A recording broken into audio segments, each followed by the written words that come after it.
the landing page, in order to be effective, has to be connected to something that Google can find.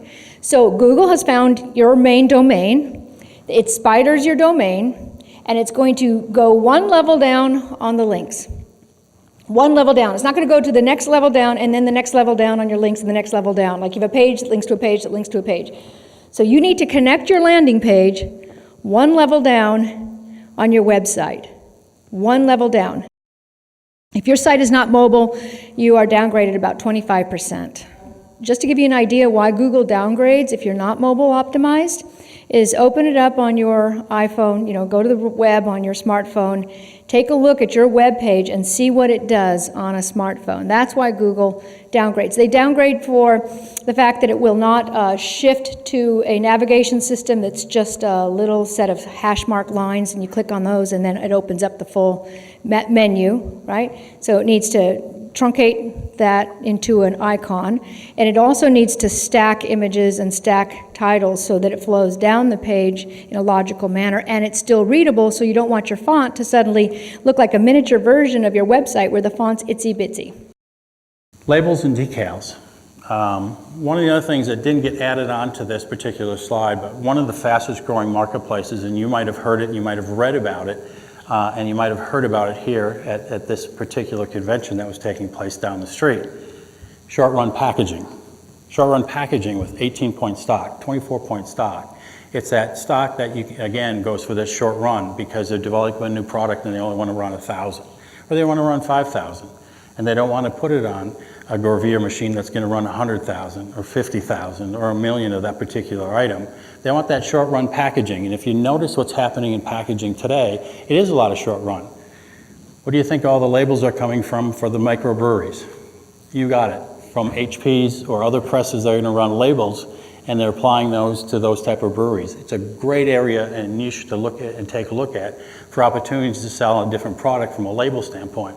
Don't go against the large discount labels, that might be out there having, those sales, or well, it used to be standard register, but now they're no more. So those type of firms that might have been out there with large label agreements, go after the smaller mid-size accounts, less people involved on it, great avenue to work with, and from a label that is actually a growing marketplace as well, and one that's been highlighted as a marketplace that is going to show growth, double digit for the next few years. Okay, so we talked about table tents before in the restaurant area. The reason we're bringing this up because it's such a nice marketplace to go in and sell to. Because from a local level, it might be the 1-store location to the 5-store location to the 10 or 100 or even the 1,000-store location for a multi-chain restaurant organization that's out there. They're still a great place to sell print, and they're awfully easy to talk to because they buy so much of it and it's changing out so often that these, table tents are being used still for a lot of these organizations that are out there in the restaurant areas. They're willing to listen. They do a lot of localization, meaning that they're going to do some personalization that they're like on a local level.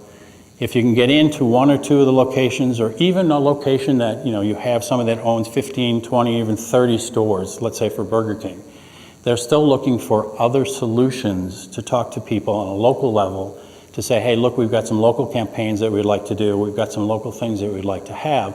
What do you have that, we could actually have come through you from our local campaign or marketing capabilities? And you can see it grow into other areas and opportunities to get into. I did a focus group years back with a group of print buyers. Had 7 of them in a room. I asked them, what is it that drives your buying decision? No surprise, the first 3 words out of their collective mouths were quality, service, price. But I didn't feel like I was getting paid to accept such a shallow answer from them, so I pushed a little, I probed a little. I said, what exactly do you mean by quality? What exactly do you mean by service? What exactly do you mean by price? So we get some dialogue going. And people are talking, we're having some dialogue back and forth. And then one of these guys raises his hand.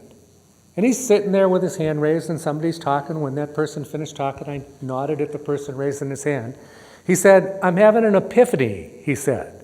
And I'm realizing that, yeah, the quality is important, the service is important, the price is certainly important.